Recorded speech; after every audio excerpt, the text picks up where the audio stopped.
भारत के हर एक कंपनी के अंदर, सिर्फ कंपनी नहीं, भारत के हर कॉलेज में, स्कूल में, बाज़ार में, कोचिंग सेंटर के अंदर, बाकी यूनिवर्सिटी के अंदर भी अगर आप आते हैं तो यूनिवर्सिटी के अंदर भी बहुत बड़े पैमाने पे हिंदू बच्चों के साथ टारगेट किया जा रहा है। अभी कनिका बानो या कनिका बानो शर्मा कहाँ से रही वो?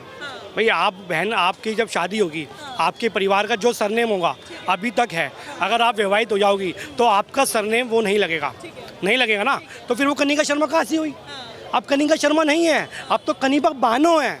तो कनिका बानो जैसी महिलाएं हिंदू परिवार को, हिंदुओं को बदनाम करने का काम कर रही हैं। आप अगर प्यार करोगी भी, नहीं भी करा होगा तो करोगी भी, तो एक ही व्यक्ति से तो करोगी। 188 हिंदू लड़कियों से TDS कंपनी में जो हुआ है, क्या वो प्यार है? मैं आपसे पूछना चाहता हूँ, आप बताइए ना। नहीं है ना, तो फिर वो प्यार नहीं है, वो जिहाद है। वो हमारे हिंदू परिवारों को नरसंहार करने के लिए नबी की शान में जो वो करना चाहते हैं वो करते हैं और वो कर रहे हैं। नमस्कार, मैं हूं माही सिंह और आप देख रहे हैं द न्यूज़पेपर। अभी हमारी मौजूदगी विश्वविद्यालय के पास है। यहाँ पर धरना प्रदर्शन हो रहा है। क्यों? क्योंकि देश में जिस तरीके से लव जिहाद के बाद अब कॉर्पोरेट जिहाद निकल कर सामने आया है, जिसमें बड़ी बड़ी कंपनियां इसमें इन्वॉल्व होती हुई नजर आ रही है और किस तरीके से प्लानिंग प्लॉटिंग के जरिए ये पूरा नेटवर्क चलता हुआ नजर आ रहा है। आज इन्हीं तमाम मुद्दों पर चर्चा करेंगे। हमारे साथ कुछ लोग मौजूद हैं, इनसे जान लेते हैं कि आखिरकार किस तरीके से कॉर्पोरेट जिहाद को अब काबू किया जाएगा। सर, देश में जिस तरीके से अब कॉर्पोरेट जिहाद, एक नया जिहाद निकल कर आया है, क्या कुछ कहना चाहेंगे जिसमें हिंदू बच्चियां जो हैं वो शिकार बन रही हैं, लड़के भी शिकार बन रहे हैं? देखिए, अभी आपने बोला कि ये एक नया जिहाद निकल कर आया है। ये नया नहीं है, ये बहुत पुराना है। भारत के हर एक कंपनी के अंदर, सिर्फ कंपनी नहीं, भारत के हर कॉलेज में, स्कूल में, बाज़ार में, कोचिंग सेंटर के अंदर, बाकी यूनिवर्सिटी के अंदर भी अगर आप आते हैं तो यूनिवर्सिटी के अंदर भी बहुत बड़े पैमाने पे हिंदू बच्चों के साथ टारगेट किया जा रहा है। जिस तरह श्रद्धा के साथ उसको प्यार में फंसाया, काट पीट कर उसको सूटकेस में जमाया, कभी फ्रिज में जमाया। जिस तरह खिलजियों ने अजमेर के अंदर 1990 में हिंदुओं की एक बच्ची से प्यार करा और उस प्यार करने के बाद उसको फार्म हाउस लेके गए। फार्म हाउस करने के बाद उसकी न्यूड अश्लील वीडियो बनाई गई। वीडियो बनाने के बाद उसको वो वीडियो दिखाई गई और कहा कि अगर अब तुम अपनी चाची, मौसी, ताई की बच्चियाँ, अगर तुम अपनी दोस्तों को यहाँ लेके नहीं आओगी तो आपके साथ भी आपकी वीडियो को वायरल कर देंगे। वो अपनी बहनों को, अपनी मौसी की लड़कियों को, अपनी सारी जितनी भी उसकी बहनें थी, उसकी दोस्त थी, उनको लेकर उस फार्म हाउस पे जाती थी। हज़ारों हिंदू लड़कियों के साथ, एक बहन के साथ प्यार करा और हज़ारों हिंदू बहनों के साथ उनकी वीडियो बनाई गई। उनके साथ लव जिहाद के नाम पर दुर्व्यवहार हुआ, दुष्कर्म किया गया। उनका परिवार आज कहीं भी मुंह दिखाने को लायक नहीं है। उसी तरह TDS कंपनी द्वारा उस कंपनी में वो मुस्लिम युवक 188 बहनों के साथ करा, उसी तर्ज पर करा। और खिलजियों ने किनके तर्ज पर करा? खिलजी के तर्ज पर करा। खिलजी जब उसने चित्तौड़ पर हमला करा तो क्यों करा? क्योंकि रानी पद्मावती और 16,000 रानियों को वो हासिल करना चाहता था। पर हमारी उस समय हमारा परिवार, हमारा देश, हमारा राष्ट्र, हमारा सनातनी, हमारा परिवार, हर एक हिंदू, हर एक बहन जागरूक थी। उन्होंने जौहर की ज्वाला में खुद को जला दिया, पर खिलजी की हाथ नहीं आई। आज भी रानी पद्मावती की ज़रूरत है, आज भी गौरव बादल जैसे हमारे योद्धाओं की ज़रूरत है, आज भी पृथ्वीराज चौहान जैसे योद्धाओं की ज़रूरत है। और जल्दी ही बजरंग दल के कार्यकर्ता माँ भवानी की सौगंध खाते हैं हमारी बहन बेटियों को बचाने के लिए। जहाँ तक हमें जाना होगा, जो हमें करना होगा, हम करेंगे। आप बजरंग दल से हैं। अभी 3-4 स्टूडेंट जा रहे थे, कह रहे थे बजरंग दल वालों ने ठेका ले रखा है क्या हमारी सुरक्षा करने के लिए, और वो कह रहे हैं कि ये लोग हमारे लिए नहीं एलिजिबल है कि ये हमारे लिए कुछ करें। आप यूनिवर्सिटी के सामने खड़े हैं, मैं देख रही हूँ कि यहाँ पर जितने भी स्टूडेंट हैं, युवा स्टूडेंट हैं, कोई इस प्रोटेस्ट से जुड़ने नहीं आए। इस पर क्या कहेंगे फिर आप? देखिए, हिंदू सोया हुआ हम तो पहले से कहते हैं, हमने कोई पहली बार तो नहीं बोला हिंदू सोया हुआ है। अभी कनिका बानो या कनिका बानो शर्मा कहाँ से रही वो?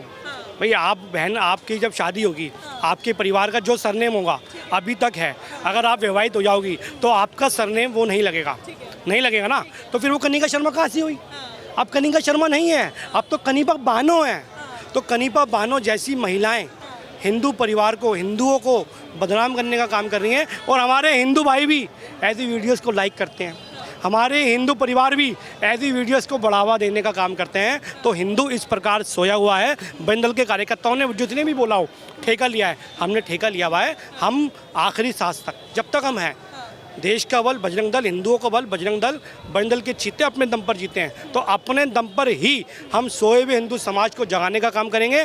घर घर जाएंगे, गांव-गांव जाएंगे और हिंदुओं को जगाएंगे और बताएंगे कि लव जिहाद नाम की चिड़िया है। आज से 2014 से पहले हम चिल्ला के बोलते थे कि लव जिहाद है। मीडिया इस बात को मानते नहीं था। पुरानी वीडियो उठा लो ना, आज से 10 साल पहले, पुराने 15 साल पहले पुरानी वीडियो उठा लेना। मीडिया इस बात को नहीं मानता था कि लव जिहाद है, पर आज मीडिया भी चिल्ला के बोलता है कि हाँ लव जिहाद है। आज फिल्म निर्माता भी द केरला फाइल जैसी फिल्में बनाते हैं कि लव जिहाद है। तो ये कॉलेज के बच्चे भी जो अभी आपने बोला, आपके सामने बोल के गए, आज नहीं मान रहे पर कल मानेंगे कि हाँ लव जिहाद है। और प्यार करना गुनाह है क्या? प्यार करना गुनाह है? बहन बुरा मत मानना, मैंने आपको बहन कहा है। जब कोई व्यक्ति हमारे धर्म में किसी को बहन कहता है तो उसके मन में भी वो बहन होती है। मैं उन जिहादियों की बात नहीं कर रहा, उनके लिए बहन क्या होती है आपको बेहतर पता होगा। तो बुरा मत मानना। मैं आपसे पूछता हूँ, क्या आपने, क्योंकि कोई शब्द कोई बुरा तो है नहीं, क्या आपने कभी किसी से प्यार करा है? आप अगर प्यार करोगी भी, नहीं भी करा होगा तो करोगी भी, तो एक ही व्यक्ति से तो करोगी। 188 हिंदू लड़कियों से TDS कंपनी में जो हुआ है, क्या वो प्यार है? मैं आपसे पूछना चाहता हूँ, आप बताइए ना। नहीं है ना, तो फिर वो प्यार नहीं है, वो जिहाद है। वो हमारे हिंदू परिवारों को नरसंहार करने के लिए नबी की शान में जो वो करना चाहते हैं वो करते हैं और वो कर रहे हैं। वो कहते हैं कि इस देश में सेकुलर वर्ड जो है, इस देश के जो हिंदू हैं वो कहते हैं सेकुलर हैं हमको आज़ादी, हम कुछ भी करें, हमको कौन सा धर्म मानना है, हमें किसके साथ जाना है, किसके साथ नहीं रहना है, वो हम डिसाइड करेंगे। ये हिंदू रक्षा दल वाले कौन? बहुत अच्छी बात पूछी है, बहुत अच्छा बोला आपने।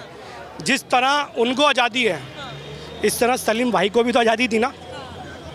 जिस तरह उनको आज़ादी है हिंदू परिवारों को कुछ भी करने की, उस तरह सलीम भाई को भी तो आज़ादी थी ना कुछ भी बोलने की। पर क्या करा उन लोगों ने? क्या करा ये मेरे को बताने की जरूरत नहीं है, ये आपको सब पता है। मतलब वो कुछ भी करें और हम कुछ नहीं कर सकते क्या?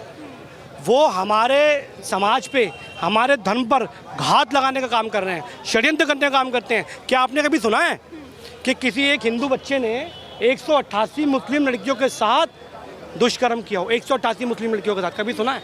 सुना ही नहीं होगा। ये सारी चीज़ें उनकी कि 1990 का जो सेक्स स्कैंडल कांड है ये भी उनका, खिलजी ने जो किया ये भी उनका, कॉर्पोरेट जिहाद जो चल रहा है ये भी उनका। और जितने भी थानों में जाओ पता कर क्या हो, हर गली के अंदर लव जिहाद हो रहा है। हम चिल्ला के बोलते हैं, हर थाने में जाके अपनी आवाज़ उठाते हैं, हर थाने में लड़ते हैं, उस परिवार की सहायता करते हैं। जब तक एक परिवार के साथ लव जिहाद उसकी बच्चे के साथ नहीं होता तब तक तो वो भी नहीं मानता कि कोई लव जिहाद है। पर जब किसी बच्ची के साथ लव जिहाद हो जाता है तो वो भी मान लेते हैं कि हाँ भैया लव जिहाद है, क्या कुछ दल वाले आ जाओ और हमारा सहयोग कर दो। क्या कुछ कांड की वजह से पूरे मुस्लिम कम्युनिटी को गुनहगार मान लेना सही है? देखिए बहन जी, आपके पास कैमरा और माइक है, आप वो आवाज़ उठा सकते हो जो कोई नहीं उठा सकता। हमारी आवाज़ भी आपके माध्यम से उठेगी। जिस तरह आपने मेरा इंटरव्यू करा, आप 10 मुस्लिम बच्चों का इंटरव्यू करो और उनको बोलो कि 188 लड़कियों के साथ जो हुआ है वो गलत है क्या? आप पूछो सलीम भाई के साथ जो हुआ था वो गलत है क्या? उनसे पूछो जो खिलजी ने पद्मावती के साथ करने की कोशिश की गई वो गलत था क्या? उनसे पूछो खादिमों ने, खिलजियों ने जो 1990 में हमारी बहन बेटियों के साथ करा था वो गलत था क्या? कोई भी नहीं बोलेगा गलत था, कोई भी नहीं बोलेगा। मैं चैलेंज करता हूँ आपको, आप मेरा नंबर ले सकते हैं, मेरा नंबर ले लीजिए। अगर कोई बोले गलत था तो मुझे बुला लीजिएगा, मैं उस भाई का बहुत सम्मान करूँगा और समझ जाऊँगा कि हाँ भाई ये कहीं ना कहीं भारत के लिए इसके मन में कोई ना कोई आ गया। पर मुझे तो ऐसा नहीं मिला। ठीक है, देखिए सबकी अलग अलग राय है। सर क्या कहना चाहेंगे, ये जो पूरी तरीके से कॉर्पोरेट जिहाद देखने को मिल रहा है इस पे आप क्या सोचते हैं? हिंदू लोग तो कह रहे हैं कि क्या इसमें पूरे समाज को लाना सही है? नहीं, पूरे समाज को लाना तो ठीक है जी, क्यों ठीक है मैं बताता हूँ आपको। जैसे भी आपने पूछा भाई से प्रश्न कि जब तक हमारे कहना है कि कहीं पर भी आतंकवादी हमला होता है, कहीं भी उग्रवादी हमला होता है, जो सही मुसलमान है क्या वो उसका विरोध करता है? अगर नहीं करता तो वो उसका समर्थन करता है, मूक समर्थन करता है उस मुसलमान का जो मुसलमान हिंदुओं के प्रति जिहाद करते हैं। ये सीधा सीधा संकेत है, आप इसको नकार नहीं सकते कि अच्छे मुसलमान होते हैं और बुरे मुसलमान होते हैं। सारे बुरे मुसलमान हैं। अच्छे मुसलमान ने कभी ये नहीं बोला कि लड़कियों के साथ गलत होता है, लव जिहाद गलत है, लैंड जिहाद गलत है, या अभी TCS में जो कांड हुआ ये गलत है, किसी मुसलमान ने नहीं बोला। इसका मतलब वो समर्थन करते हैं उसका। अच्छे बुरे मुसलमान सारे बराबर है, मुसलमान मतलब मुसलमान। जब TCS में ये सब हो रहा था, कुछ एम्प्लॉयज़ जो थे जो हिंदू लड़कों से कहते थे कि अगर तुम्हारी बीवी प्रेग्नेंट नहीं हो रही है आप हमारे पास ले आइए, हम उनको प्रेग्नेंट करेंगे। ये मतलब कितना सही है? मानवता को भी ये तार तार करता है। नहीं, मानवता को तार तार करता है। और जो अगर ऐसा बोला है किसी ने वहाँ पर, ठीक है ना, तो जिनको बोला गया उनको इस चीज़ का विरोध करना चाहिए था। उसमें मेरे जैसा आदमी होता, अगर मेरे को कोई ऐसा आदमी बोलता तो मैं शायद उसी समय उसको बिल्कुल ख़त्म कर देता कि आप की मानसिकता कैसी है। आप मेरी श्रीमती के लिए, मेरी अर्धांगिनी के लिए ऐसे शब्द बोलोगे, मुझसे बर्दाश्त नहीं होगा। जिस आदमी ने बर्दाश्त किया है हो सकता है उसमें कहीं मिक्स हो। निदा खान जो इस HR थी TCS कंपनी की, अब उन्होंने अग्रिम जमानत के लिए अप्लाई कर दिया है सुप्रीम कोर्ट में और उन्होंने कहा है कि मैं प्रेग्नेंट हूँ, प्लीज़ मुझे इस केस से दूर रखा जाए और मुझे जमानत दी जाए। अब सोचिए कि उन्होंने इतनी लड़कियों की ज़िंदगी बर्बाद करके आज वो जमानत की मांग कर रही हैं, तब उनकी वो सोच, उनकी मानसिकता, उनकी इंसानियत कहाँ गई? मैं वही कहने जा रहा हूँ आपसे कि जब निदा खान को इतने सारे कांड किए, उसने इतना सारा स्कैंडल किया, तब उसको सोचना चाहिए था कि मैं प्रेग्नेंट होंगी, मेरे साथ भी ऐसा केस होगा, मुझे पुलिस ले जाएगी उठा के, मैं अरेस्ट होंगी। तो ये क्यों नहीं सोचा उन्होंने? ये उनको सोचना चाहिए था ना। आज मुझे तो सुप्रीम कोर्ट से मेरा निवेदन है, उनसे अनुरोध है कि सुप्रीम कोर्ट से ऐसे अपराधियों के लिए कोई क्षमा नहीं, कोई उनके लिए बेल नहीं, अग्रिम जमानत किसी के लिए नहीं होनी चाहिए। और मैं भारत सरकार से भी कहूँगा, और जो हमारी और सरकारें हैं, राज्य सरकारों में जो हमारे बाबा जी की सरकार चल रही है उत्तर प्रदेश के अंदर, और असम के अंदर जो विश्व शर्मा की चल रही है, मैं और राज्य सरकारें जहाँ पर भी BJP की सरकार है, जहाँ हिंदुत्व समर्थक सरकार है, मैं उनसे अनुरोध करना चाहूँगा कि आप लोग भी बिल्कुल उसी तर्ज पे काम करिए जैसे हमारे बाबा जी कर रहे हैं, योगी आदित्यनाथ जी। फिर कहेंगे बुलडोजर चलाना गलत? नहीं, अगर बुलडोजर चलाना गलत है तो ये सुधर जाएं, नहीं सुधरेंगे तो बुलडोजर चलेगा। बिल्कुल हम समर्थन करते हैं, योगी जी का समर्थन करते हैं। आज हमसे उम्र में छोटे हैं योगी जी, लेकिन फिर भी हम उनके कायल हैं, उनकी उन सारी कार्रवाई के हम कायल हैं, हम उनका पूरा समर्थन करते हैं।